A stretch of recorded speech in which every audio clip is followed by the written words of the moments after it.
Hello, I'm Robert, a voluntary fact checker and helping you if you're scared of many things. And this is about these stories saying that we are falling far short of the Paris goals and with no credible pathway to 1.5 degrees C in place.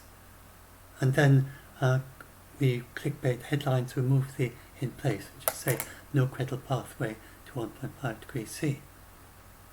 And the way it's written is rather confusing. If you actually look inside the report, it's the exact same report, then it says there are multiple approaches to limit warming to 1.5 degrees C.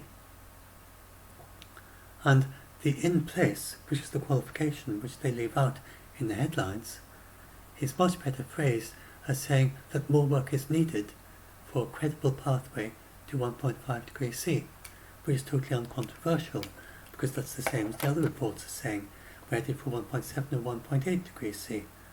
And it's going to take a bit more work to head for 1.5 degrees C. And then if you go and look at what John Kerry says, then he's a diplomat, he's a politician, he's climate ambassador actually for the United States at the present. But he is especially known as one of the main architects of the 2015 Paris Agreement, one of several. So he's someone who is very well up on this sort of thing and keeps an eye on all the science and the politics. And he thinks that we can do it. He says that it's plausible that we can hold it very close to that, to 1.5 degrees, to either reach 1.5 degrees C or get very close to 1.5 degrees C. So that's his view. We're not there yet, but he thinks we can do it. And as I explained in my other blog post, then many people are actually shifting their focus. They're saying, look, we are going to be able to reach well below 2 degrees C so long as we keep countries moving in that direction. It is important to keep our ambition, it's important to keep going in that direction, but the way things are going at the moment, we don't really need to worry about that. It's clear we are going that direction. And the IEA report makes a special point that as a result of the Ukraine invasion and then Russia cutting off gas and then sanctions ending oil and gas, this has led to countries looking at the security implications of this, of our dependence on fossil fuels. This is something that Bernie Sanders actually gave as one of his main reasons for his Green New Deal. He's very fast, he wanted to do it much faster than Biden did, and he said one of the main reasons why we need to do it quickly is security reasons, because the United States spends huge amounts, trillions of dollars over the next decade or two in protecting its fossil fuel supplies. So it was also security reasons, but this has come into very strong focus as a result of the Ukraine war, and people are saying, look, if we use fossil fuels, we're dependent on the countries that produce them. And it's also places, countries like OPEC as well, and depending on them for the prices of gas and your cars, how much you're going to have to pay to go 1,000 miles, it's going to depend on what OPEC have decided to charge in the last year, and so on in the last few months, the time it takes to refine it, last couple of months or so. And then it also depends on whether a dictator like Putin decides to cut off the plug. So this has led to a very strong incentive, and the IEA says that it's actually working, that we're going to have a bit of a blip because of the excess fossil fuels right now, but that long term this is a very strong incentive that is accelerating the movement to renewables. So they are saying that people are saying we need to focus in our attention in another way. We need to look at how we're going to reach 1.5 or 1.6 degrees C, or wherever we end up. That it is very important to do this in a way that maintains the security for the entire world, including the weaker economies.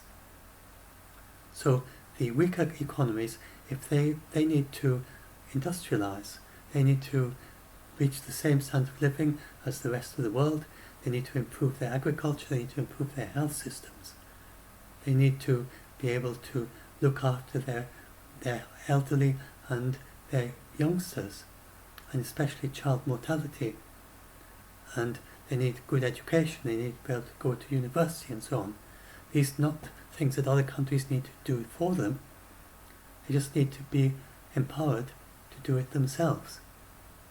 And then some amount of seed finance will help a lot. And there you have this idea of loss and damages, and Scotland last year paid a token amount of £2 million or pounds I think, in loss and damages to weaker economies.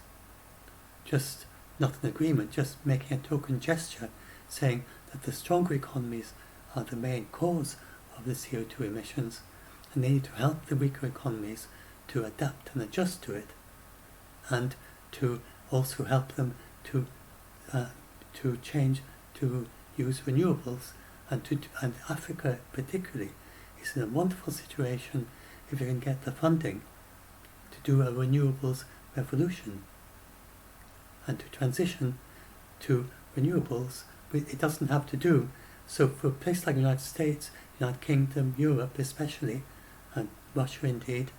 Then we have to replace an entire fossil fuel grid that is designed to work for fossil fuels. And we have to change how it works so it works for renewables.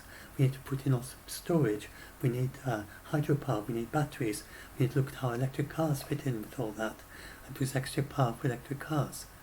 In Africa, they can build it from the ground up. And for instance, one thing that if you have a renewables grid, you have lots of small-scale renewables, you don't need the very long electricity lines joining your country to side. If you need mainly for rural, especially to start with, as they are accelerating and building up the Industrial Revolution, then remote villages in rural parts of Africa, they can start a renewables electricity right away without having to join to their country's natural electricity grid. And this is somewhere where the United States is looking for, trying to work out how to make the grid work with lots and lots of customers, lots and lots of suppliers, supply electricity back to the grid as well as supplying it locally. And you have to change lots of things. Now the grid works, Africa can do that from the ground up. So we need to empower this. And this is relevant to the particular thing I'm talking about now as well, because I want to look at how they do this extrapolation. And I don't think, in fact, I haven't seen anyone else arguing it, so this is my own reasoning, but UNEP, they don't take account of this, of the way that the weaker economies are doing a very rapid, they are just doing the very start of an industrial revolution that will be renewables based. And this completely changes the projections for the second half of the century. So, and then if you look at China, it's got a very, very fast increasing. So I'll look at this now, and then I'll come back. So this is China. Look, she has constantly beaten its renewables targets. Look at that. I'm just check the year for the first one. Let's go back 2010. Look at how much renewables, that was China's target, that's what it produced. And look how quickly it's increasing. And its renewables are doubling. It still isn't a huge part of its electricity, but it's a pretty large percentage. But it's doubling every 3 to 4 years. And exponentials, they're like that. Nothing seems to be happening to start with. But then suddenly, everything is renewables. And that's the way China is going. So they don't take account of that in this, the way they do it. So the way that UNEP did it, they've done it the same way every year. They produce this report every year. And they use the exact same method every year. And they just haven't changed it. So it's not that they are trying to slant it so it looks bad. It's just the method they use creates a much worse impression of what's going to happen in the rest of the century, because they've always done it this way. It made sense in the past, before this big renewable surge, and before countries started making their zero emission pledges for the second half of the century. So the way that UNEP does it is that they take just 2 data points. They take the CO2 emissions in 2015 and they take the CO2 emissions in 2030. And we of course don't know what they actually will be in 2030. So they do quite detailed looking at each individual country to try and figure out how well they will manage with their 2030 pledges. But they don't look at the pledges beyond then. They look at their 2030 pledges and they look at how well they will achieve them. And then based on that, they work out a figure for 2030. So for instance, China is likely to overachieve its 2030 pledges. It always does overachieve its pledges. So then they have these 2 figures. And now comes the really odd bit. Nowadays, it wasn't so odd when they first started doing it. So what they do to get their projection for the rest of the century, they start with the 2015 figure. They assume just the policies that we had in 2010. Using those policies, they work out what CO2 emissions would be for the entire world in 2030 using just those policies. Then comes the odd bit. They then say, now suppose we added to the 2010 policies only one way of reducing CO2 emissions. Suppose the only thing we did in the entire world was to have a carbon dioxide tax or price. That's the only thing we do. Then what price do we need to use to get from here to there? It works out to be something like $20. And to get on the 1.5 degree path, we would need something between $10 and $50 and $100 for a carbon price. And in fact, if we did it just with carbon pricing, they won't go into great detail. They're very focused on carbon taxes and carbon pricing as the way to achieve emissions reductions. So they say that if we had weak economies use $25, the middle economies $50, and strong economies $75, then we'd be able to get on this path. But we using a global target price of $20, we can only get here. And then they say, okay, now using the exact same measure to the end of the century, exact same measure to the end of the century, what would our emissions be if the only thing we used was the carbon dioxide price? And then they work out this and then that, just using this data point and this data point. They say, okay, that's our CO2 emissions to the end of the century. That's our projection for the rest of the century. They then said, okay, this is for CO2. What happens to the methane, and what happens to the nitrogen dioxide and the other greenhouse gases? Say, well, okay, there's this very nice package, this computer package we can use. And that works out, using lots and lots of examples, scenarios, what would be likely methane and nitrogen dioxide amounts that you would get if you had that level of carbon dioxide. And using this, and the whole thing is very complicated and sophisticated, but this is the basic idea behind it. Then using that, they then work out the total greenhouse gas emissions of all types to the end of the century, and all other things, all complicated scenario, leading to the end of the century, but based on the carbon pricing as the only thing driving it, and a global carbon price, and every country pays the same carbon price for for the CO2 emissions. And then it's just the commercial incentives to do certain things based on it costing more because of the CO2. And that's the only motive people have for doing anything. And based on that, that's their mission. Sorry, let's take up, that's how they do it.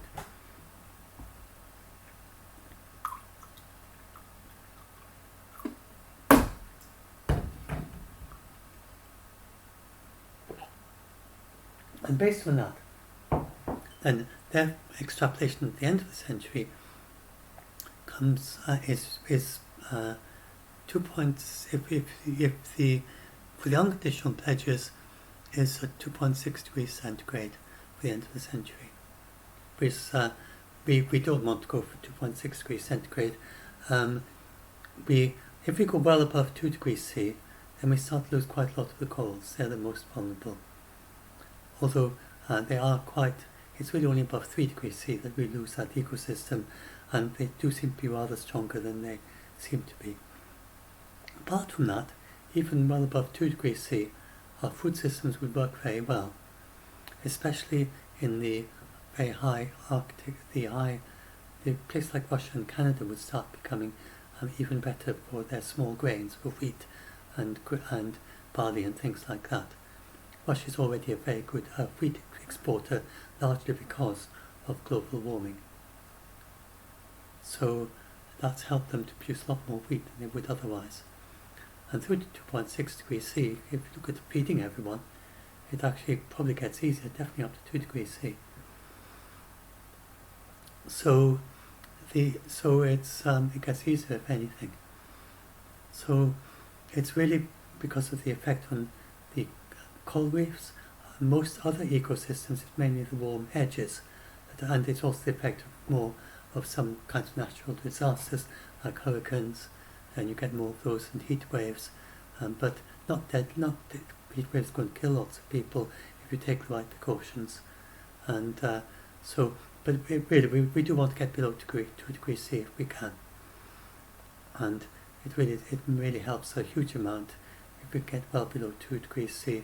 Then we actually benefit economically, we benefit in biodiversity, we benefit in less natural disasters and things like that. It's really, in all ways, it's a much better path. It's not a path of austerity, it's a path of better prosperity. To get well below 2 degrees C, it's a path of economic growth.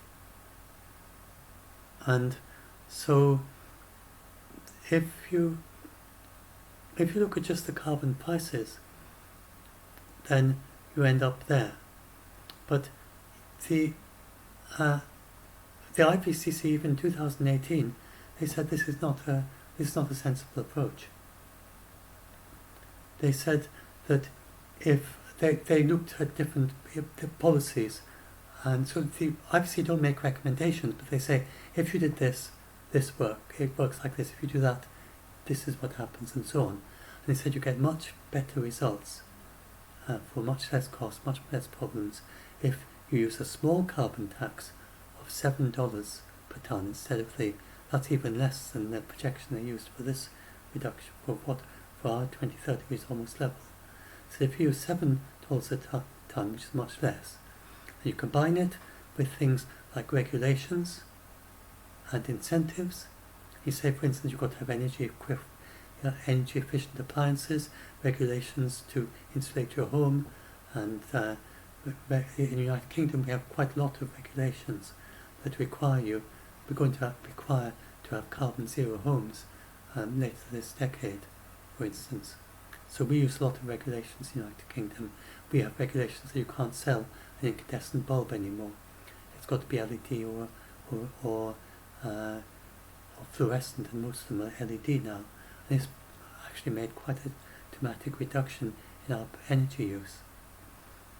And so regulation makes a big difference, and they concluded that even a price of $100 for carbon tax would not be as effective as a $7 carbon tax combined with regulation and incentives, and especially regulation. And this doesn't take account of that. in their projection.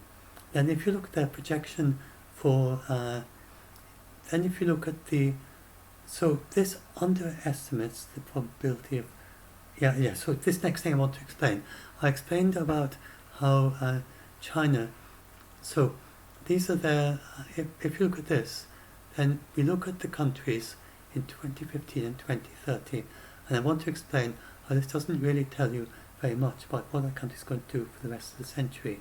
And remember, this the only 2 data points they have. And they don't do it per country, they have it for the whole world. They add up all the emissions for there, and all the emissions for there, and then extrapolate forward to the end of the century. Just using those 2 numbers, the total for there and the total for there. So for some countries that may work quite well, for others not so well. So now if you look at China, for instance, then that goes up like that. Now if we look at Russia, that goes higher than China. If you look at India, it goes up even higher. So using their method of calculation, then India would be worst of all, and then Russia a bit better, than China even better. But that is not a correct evaluation at all. China has got a much better prospect of going down to achieving its zero pledge. These are all countries that have pledged zero emissions. India has a pretty good chance as well. It's an extra decade ahead. It's got a chance to do that as well. But Russia has to really ramp up on what it's doing to get there, and at the moment it doesn't really look like a very good bet that it gets anywhere near there. But for Russia that's very misleading as well, because it's come down hugely in the past, and then it's got a little blip upwards, and it's got very likely to start going down again because its economy has been rather badly destroyed by the Ukraine war. And it does have some interest. It made this pledge for 2670 or whatever it was, and it is possible that after the Ukraine war is over, and depending on the politics change and everything, they really start thinking about really doing something about it. But on its current, then you wouldn't think that Russia is going to do better than India. India's got a much better chance than China. And this shows how Russia, it actually had a peak back then, and then it's gone up a bit. This shows China. So then I want to explain, India's got far, far less CO2 emissions than China. So India is going up because it's rapidly industrializing. And I think I explained that earlier, but hopefully I've talked about that already in this video. So this is a rather not this is to give you an idea of why this simple approach of those 2 numbers that they used don't give you a really good idea of projecting to the end. Now, I've just used a straight line, and the carbon price is much more complicated, but you can see the problem with a straight line, which makes it simpler to understand. So suppose you just knew the CO2 emissions there and there, then if that's all you knew, then you would project just a straight line across. But suppose you know that it had gone up like that, and then went down like that, and then got there. Then you wouldn't predict that anymore. You would now predict it go down like that. So those 2 numbers there, just based on eyeballing that curve, you wouldn't predict that. But that's all the numbers that UNEP has. You just have a number there and there. And if there was a big peak of global emissions in between, they just wouldn't see it with their method. And now we looked at, so if you look at Russia, then then you've got to look at behind the figures, and you've got to look at what is causing it. So then if you look at China, I'm not sure if I think I did mention this, it's got this rapid increase. So if you look at 2010, those are the renewables, and that's what it pledged, and that's what it actually did. You see they always greatly achieve much more than their pledge. And you can see how quickly it's increasing their capacity adage they add. And they're actually doubling their renewables every 3 to 4 years. This is their renewables capacity. They tripled it in 5 years. In the last 5 years, China tripled its renewables capacity. They aim to reach, so if you go back to this figure, which they actually probably get higher emissions in 2030 than 2015, unless they do a very big turnaround, which they might do. So they have pledged to reach, they're pledged to get to 25% capacity of renewables. Of their, I think that's their electricity grid capacity, was it at 25%? Wait, what do I say here? Let me get my glasses out again, take a look.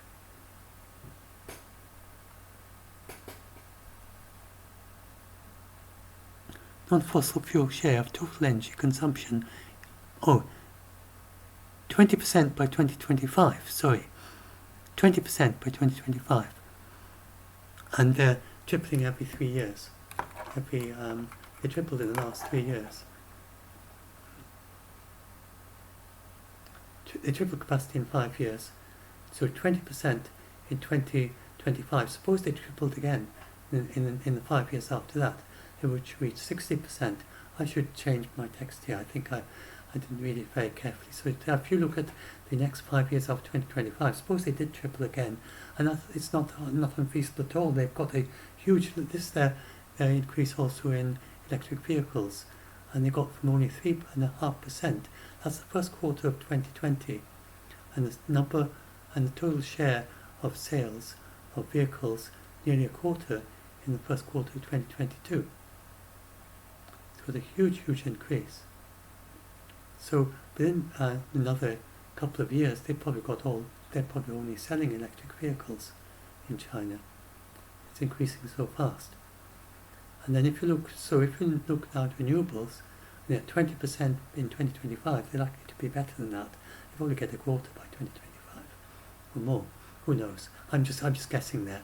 So then by 20% in 2025, they may, and if they do triple for the next 3 years after that, they get 60% by 2030, and they'd get 100% a few years later, and then they'd be double. They'd be 200%. You need more than 100% in order to get electricity for all your electric cars. You don't need 200%. You need more than 100%, and for your industry and so on. So they would then have enough renewables energy for the entire industry and the electric cars sometime in the 2030s. And it's not implausible at all. They manage that. So behind their peak there, they've got this huge surge in renewables.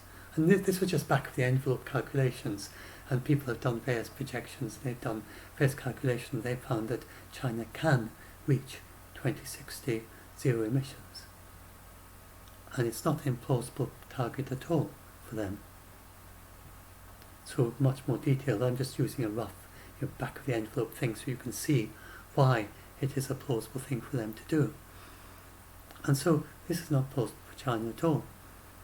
And it's not you would see just from the peak that they're going to peak before then, and that it doesn't make sense. But actually it's probably going to be more like that, or even more like that, that they're going to have a huge surge of renewables, and that I think they're 2060. So the Chinese have always exceeded what they pledged, and it's the Chinese, just the general Asian mentality, and same for India.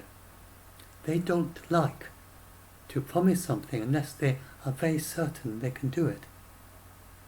Whereas you look at Elon Musk, he's constantly promising something. He promised the Falcon Heavy, and it was many years late. And he eventually does it. He usually does it, but not always. He promised the Hyperloop, and didn't get anything even close to it. He's basically turned it into a tunnelling company that has made a short tunnel just a few miles long. And if he was a Chinese, rather than being an American, then that would be a matter of great shame for him that he made these promises and he didn't achieve them. But for an American, it's not a matter of shame at all. It's almost admired that someone overpromises. So there's a very different philosophy between the Asians and the Americans. Americans are very brash, very overconfident, and the Chinese are very kind of cautious, and they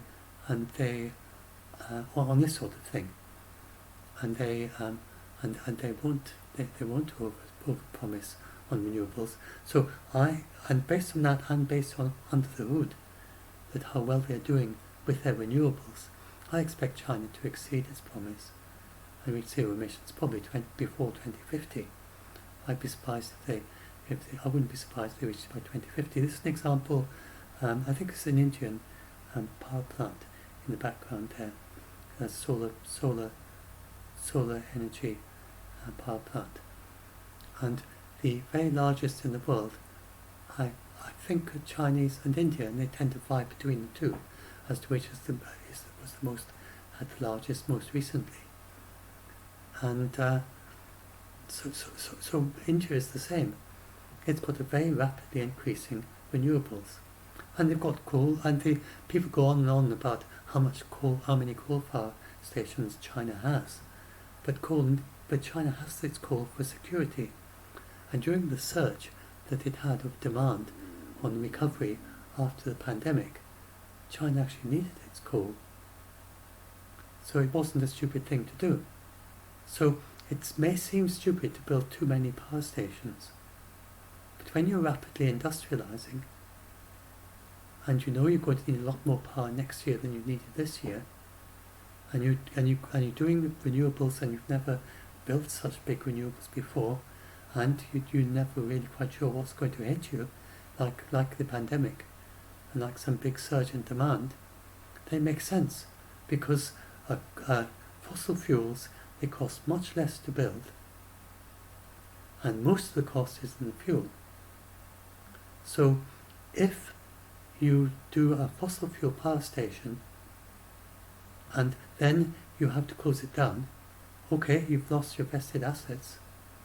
You've lost it. You've got what you call it you've got your stranded asset. You've got your power station that you built that you don't need anymore, but it didn't cost very much compared to the cost of the electricity. And you may well have got enough to actually pay for it, but not much of a profit with a bit of luck.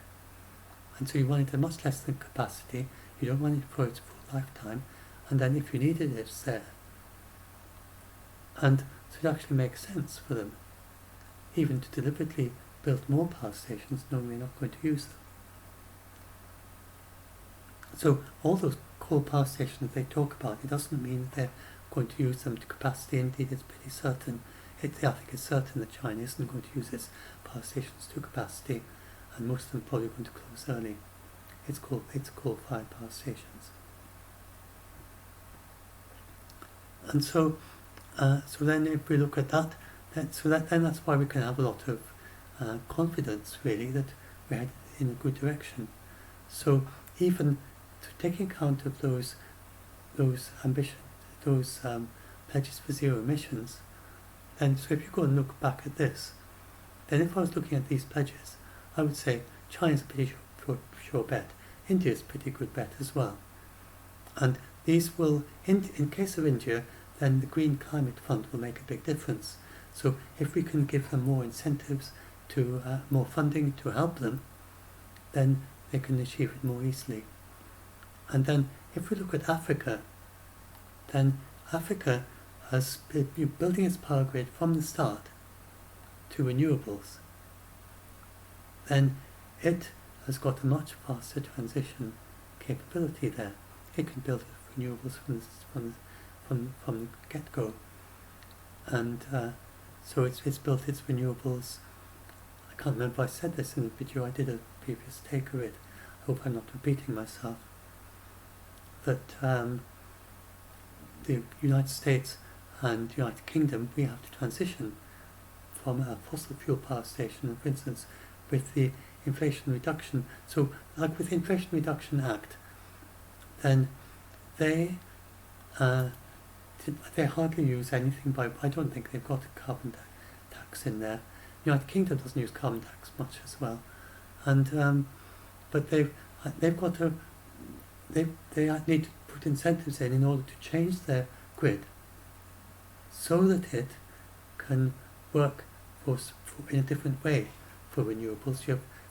For instance, if you look at Africa, then they can build lots of small power stations and small solar power stations. They don't need to connect them all together. So they don't need long grid power lines. That's not their priority. Right now, their priority for rural areas of Africa is just get them electricity at all, because they haven't got it yet. And if they can get them as solar power, as just a solar panel, and they can get a battery or something so they can have electricity at night, then that's going to be a very big thing for them. And maybe a solar furnace for cooking in the daytime. And a few things like that, small scale things that you could take to a rural village, and that will help them do their industrial revolution to do that. So they're building up the industrial revolution at a rural stage, very much like our windmills, as it were. Back then, when people would build a windmill, and they wouldn't need to connect it to London or anything, they can just build a windmill in their village, and there it is, and then they can start grinding wheat, or their water wheel. So the renewables revolution in Africa is going to be built from the ground up, especially in the countries that have got very weak economies. It's going to be very robust. It's not going to depend on fossil fuels. And it's going to be very secure.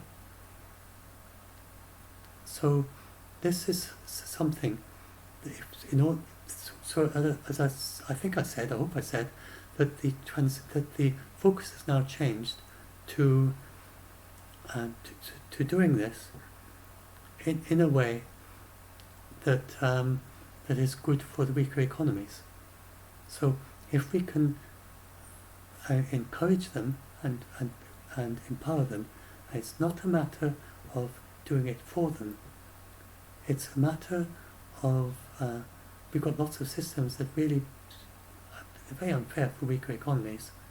And we've got these massive debts that for the very weakest economies they've been, which were built up during the oil crisis, and with lots of loans,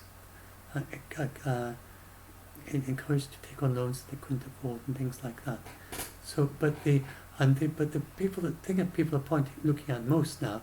Has some action been done on that? Gordon Brown was former Prime Minister of the United Kingdom, was very strong on justice for the financial system, and he helped with writing off some of the weaker economies to debt.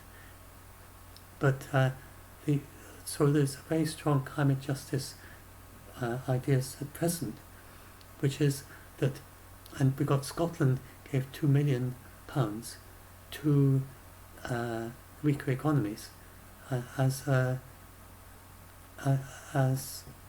what's the word, as loss and damage for the CO2 emissions that Scotland has emitted, because Scotland is emitting much more CO2 per capita than the weaker economies like an African country, and so we are much more responsible for the global warming, and Africa isn't responsible at all, and India isn't much responsible at all either, and China isn't much either, because it's only recently started large emissions.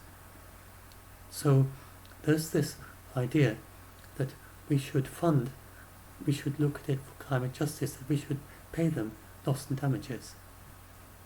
And whether or not we actually do this, and there's some movement for that, and with the Egypt Climate Conference maybe we'll start looking at it that way next week. Maybe there'll be some more movement that way. There was Scotland doing it voluntarily last COP. And this is a far more important thing for this COP than whether we get another 10th of a degree towards 1.5 degrees C, which we sure to do eventually. With the huge increases in technology as well, with the massive input in finance in China into renewables, and now the Inflation Reduction Act in United States as well, massive boost to renewables in the United States, where they've got very strong technology for renewables already. Things like battery technology, solar panels technology, and so on. It's going to be a huge, huge boost to that as a result of the billions of dollars in the Inflation Reduction Act. Then that's going to help as well to shift over to this renewable revolution. And to the various articles and papers talking about what a big change this has made to renewables that they passed that Inflation Reduction Act. And globally, not just the United States.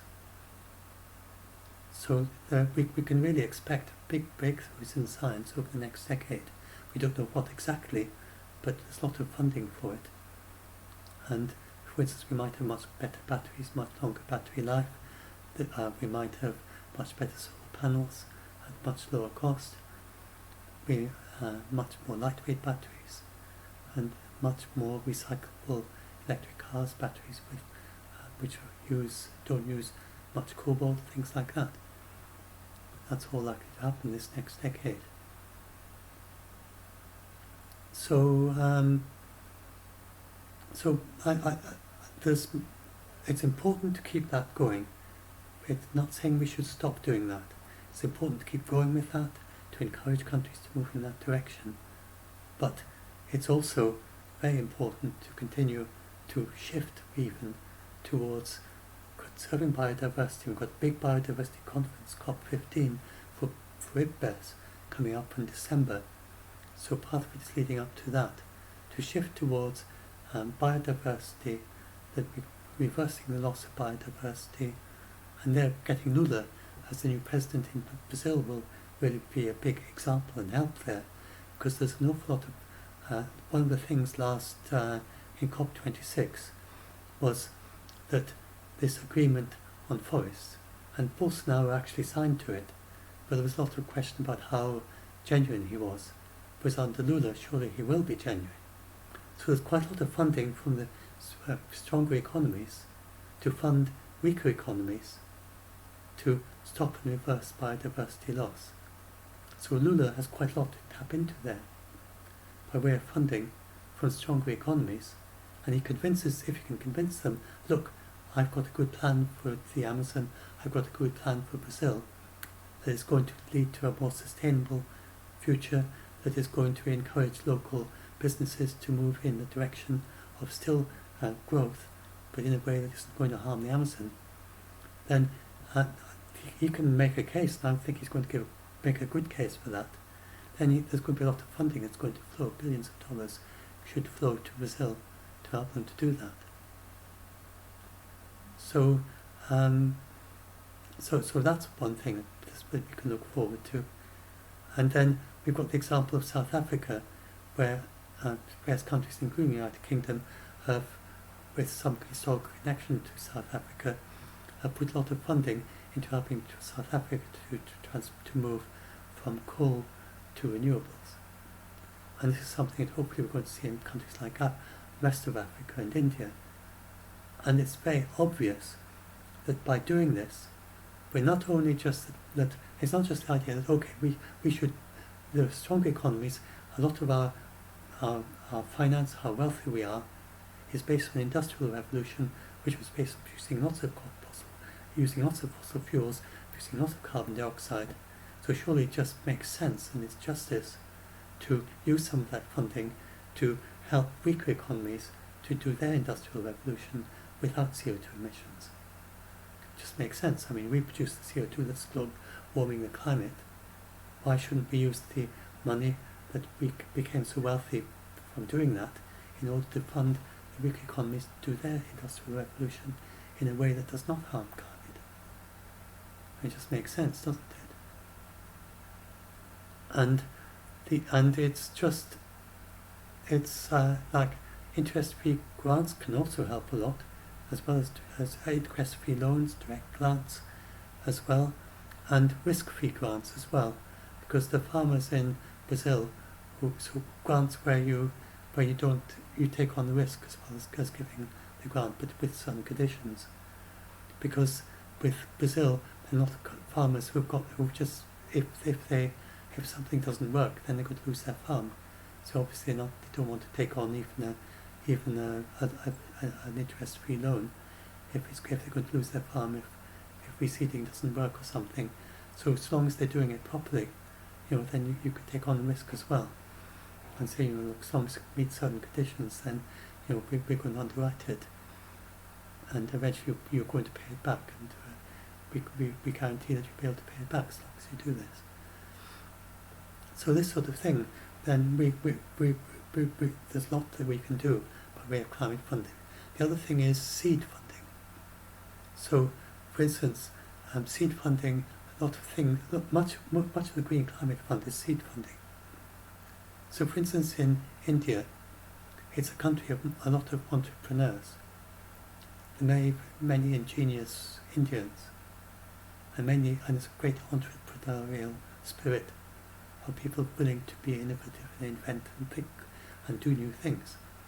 But there's the financial risk, and so some of the entrepreneurs are very, and there's the funding there, but the entrepreneurs being cautious and say, well, we know that fossil fuels work, we've never tried renewables, so we're going to do fossil fuels because these are still going to work. So then someone says, well, look, I'm going to give you a grant to try out renewables. Say, oh, okay, if we're going to have a grant, that changes things completely. And so the Green Renewables Fund then gives a grant to these Indian entrepreneurs. The entrepreneurs then start a renewables industry, and then other entrepreneurs look at them and say, look, and then the grant is phased out. And then they say, but look, that was a very good way, that was a very profitable industry. X is now earning billions of dollars, so I'll do the same. So seed funding is quite useful in encouraging local entrepreneurs as well as international finance as well. Not grants, but actually just finance to encourage it to be used in a place for renewables. So there's all that going on, and there's much more focus on that than on the exact tenth of a degree as to where we go next. And personally, I think that's much more what I'm interested in for this COP. I see the exact tenth of a degree as neither here nor there really. It's far more important to go for 1.8 degrees C, reversing biodiversity loss,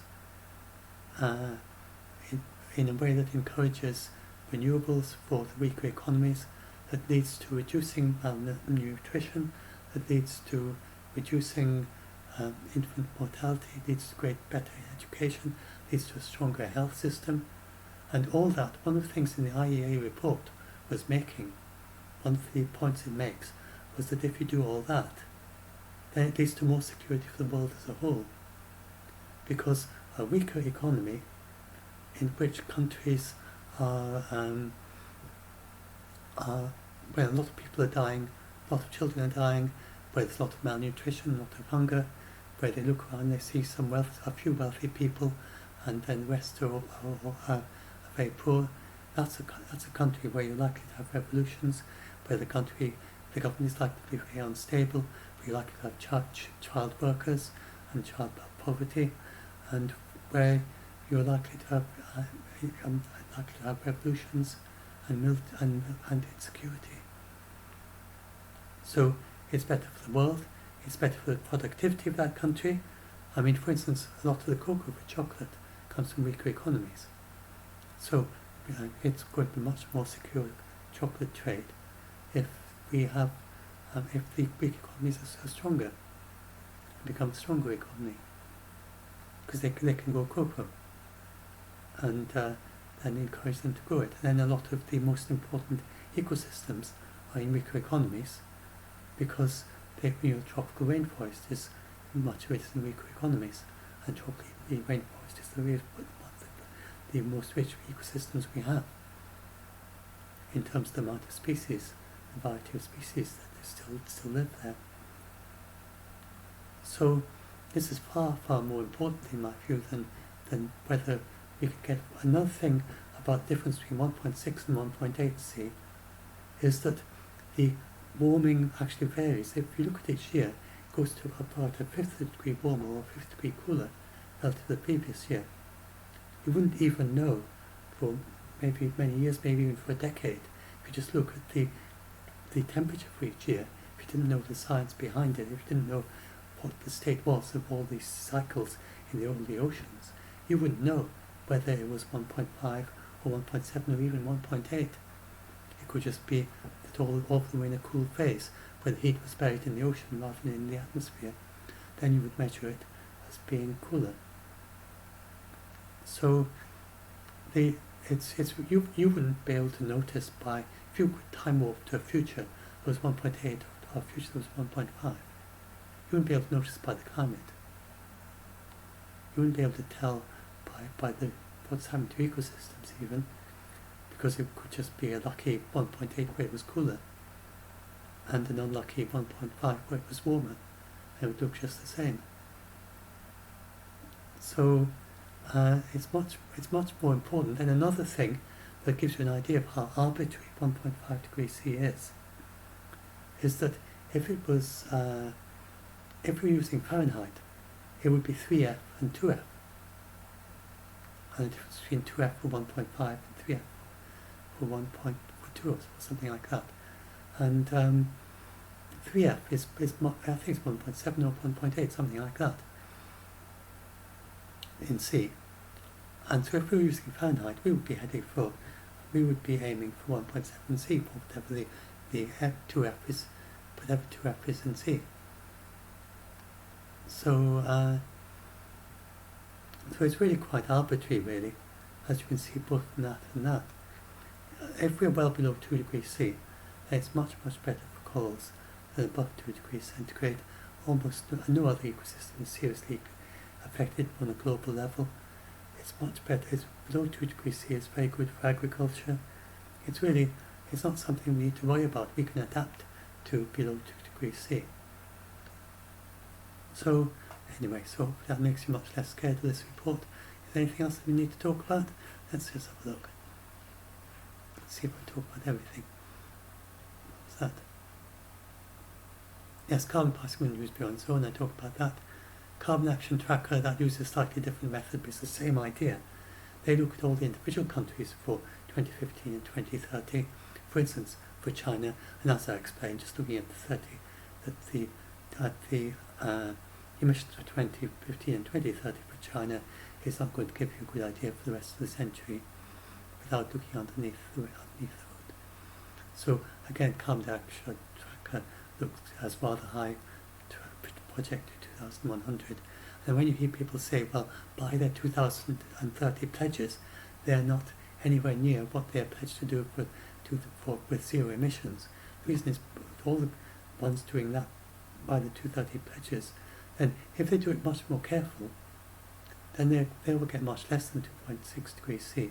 If they take account of the differences between countries. If you look at, for instance, the renewables and the ambition and intent to exceed their pledges, then they will get much more like close to 2.1 degrees C or something. Even the IEA says that various estimates differ between 2.1 and 2.9 degrees C in the projection based on just the 2 points, 2015 and 2030. You could get the range of 2.1 to 2.9 degrees C for your projection. Well, the much more careful ones will be much closer to 2.1 degrees C. I couldn't think of a site for it, so I'm not sure what all those different I couldn't find the origins for that. I would be interested to know. Anything else? Let's see. Yeah, it's about over-promising. I talked about that. This is about decoupling CO2 with the emissions, and look about how much lower it is for India and United Kingdom, Russia. What's this? Yeah, so United Kingdom has very low emissions. Many people in the United Kingdom don't know that. And then there's Russia, United States, China. What is this?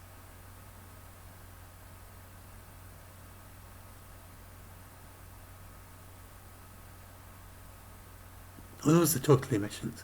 Yes, per capita emissions.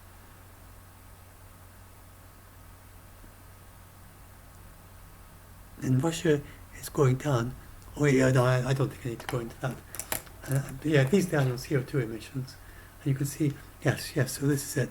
So Russia is pretty steady. China's going up, but it's peaking. United Kingdom is going down. United States is going down. And then I think I talked somewhere here about decoupling from emissions from growth. Yeah, I talk about lots of different things here. You can go and have a read of it. I'll put a link in the project description. Yeah, this is about decoupling from CO2 growth, from CO2 emissions from growth.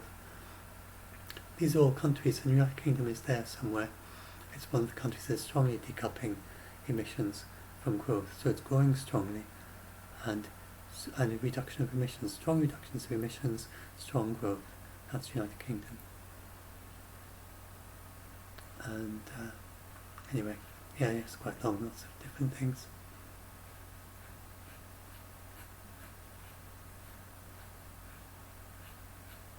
I think it's mostly all to do with that. Yeah, so that's why my blog posts, and just more generally about my blog posts, I go by not by the conclusions. I go by it's the way the IPCC does their reviews, and by any systematic review is done. Then you don't just look at the reasoning. You look at the basis for it. You don't just look at the conclusions. You go by the basis for it. Is it sound or is it not sound? And how sound is it? And what is the uncertainty? How strong is it? So that's where I start with the IPCC, which give a good basis and understanding of which methods work best and things like that. And then I go to the reports, and then I go to the expert commentary on them, and people like Zeke Housefather, who I follow on Twitter.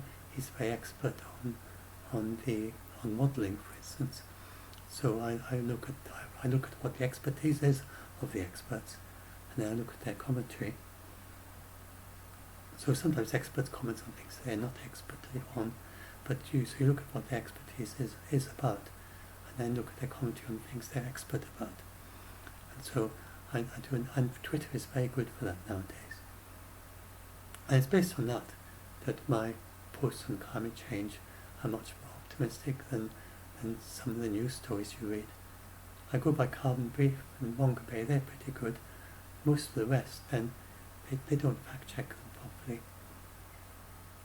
And they just race off on some poorly, and then something from scientific reports to some journals that are notorious for being very, very poor quality.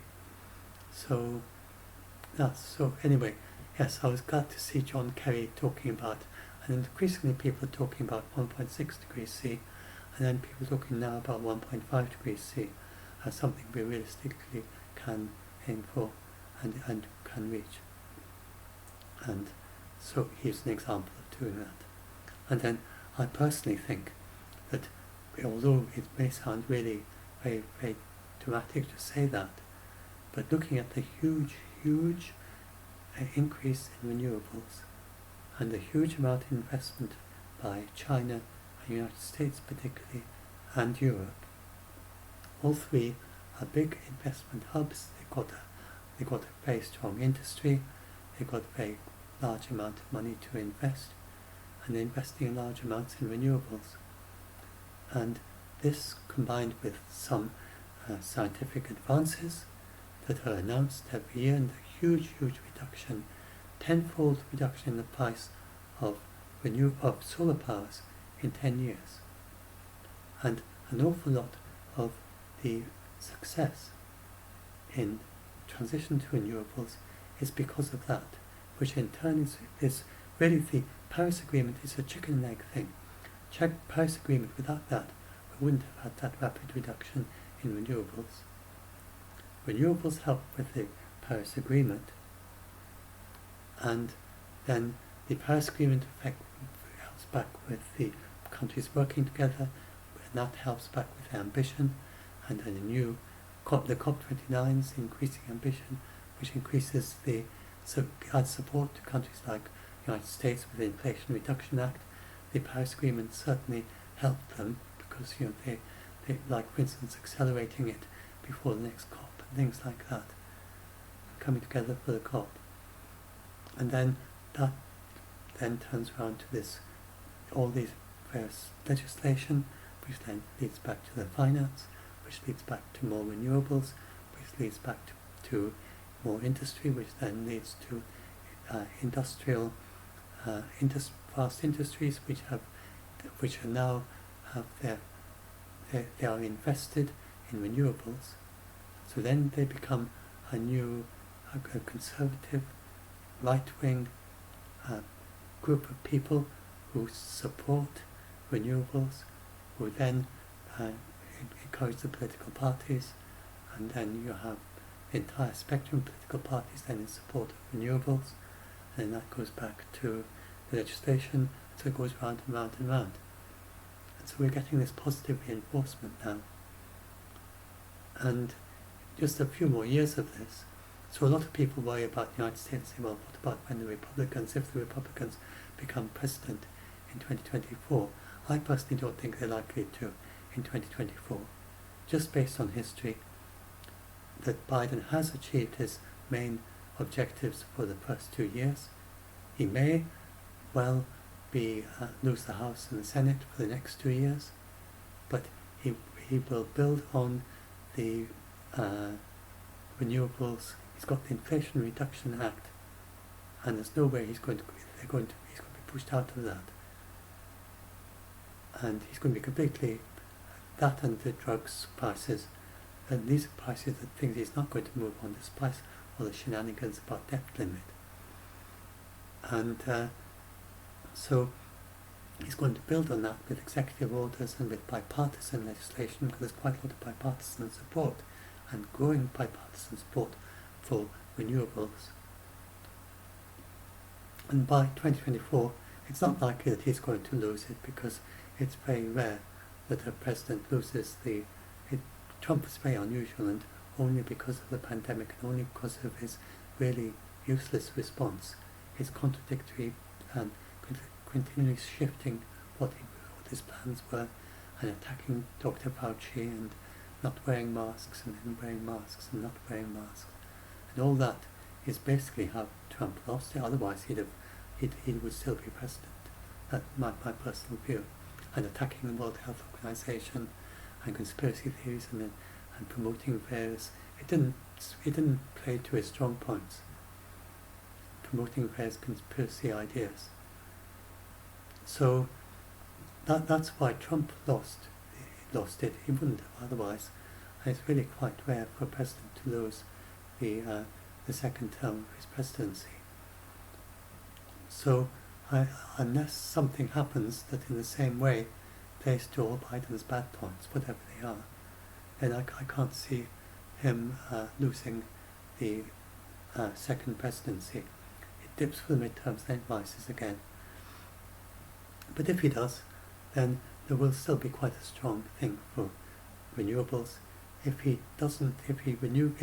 Democrats continue with the midterms, then that will continue all the way to 2028. Then it's just beyond incredible that the Republicans will still be climate skeptic by 2028, with the growing up of all the young Republicans who care about climate change just like the young Democrats.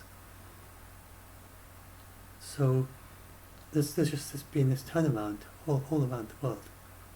And then there's the whole security aspect now, which is affecting and it's only really in the United States that there's this division, and Brazil and Australia to a certain extent, that there's this right-wing and somewhat anti-climate thing. Most countries, like the United Kingdom, like right-wing, it's a weaker on climate, but it's still, everyone accepts the need to act. So I think we are headed for increasing ambition with every COP, and that means reducing that 1.7 C will reduce eventually to 1.6, then to 1.5 degrees C. I'd be surprised if it's not down to 1.5 C by 2025, and certainly by 2030. And I think with increasing technology, it'll be down to, well, even to below 1.5C by 2030, personal opinion. So anyway, that's me. That's my opinion, but I've also shared a lot of good authorities as well, and I've explained about how this report is how the UNEP report has been falsely. It's just been. Let's just go back to summarise the basic point.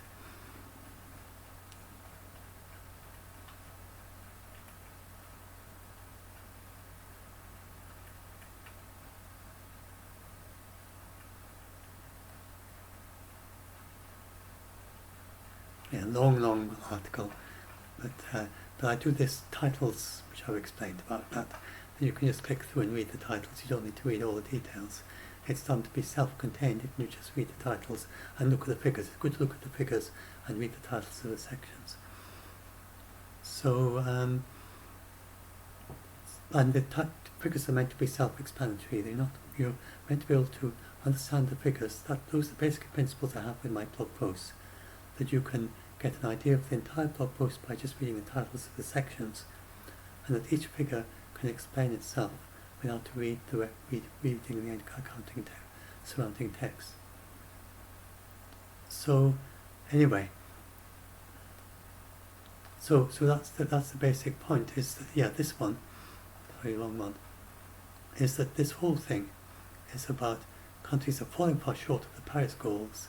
Then that's partly because of this rather eccentric way. It wasn't eccentric many years ago, but it is eccentric now, of using a carbon price and focusing entirely on carbon price to extrapolate, which leads them to being very sceptical about the zero emissions goals after 2030, and which leads to them projecting in a way that is completely agnostic of countries that peak between 2015 and 2030, or of countries that are very rapidly, exponentially increasing renewables between 2020 and 2030. And then it's also that the text ended in place, falling far short of the Paris goals, with no credible pathways to 1.5 degrees C in place. In other words, already sorted out. And a better summary would have been that more work is needed for a credible pathway to 1.5 degrees C, which everyone agrees. We aren't there yet.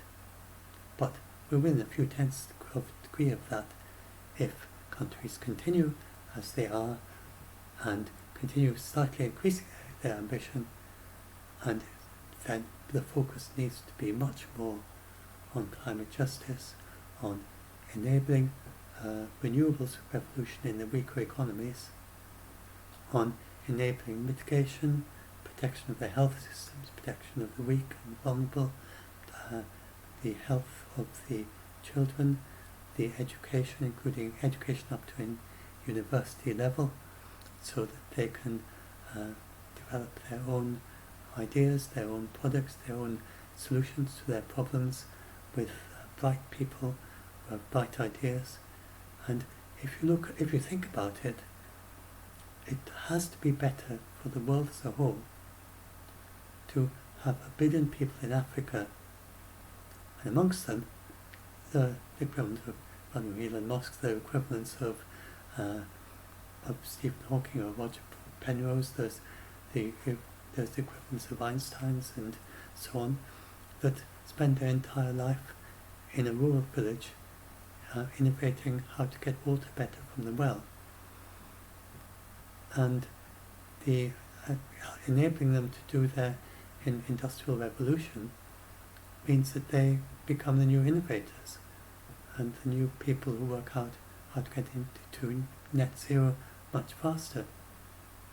So it's not just better for Africa, it's better for the entire world to empower them to develop their health system, to help some of the kids who are dying could be geniuses who can transform the world economy, transform world industry, and so, and all people who are entrepreneurs or very skillful, or just people who are very good with their hands and very useful locally, lots for the industry in their country, and people who are very good at with health and looking after people and so on.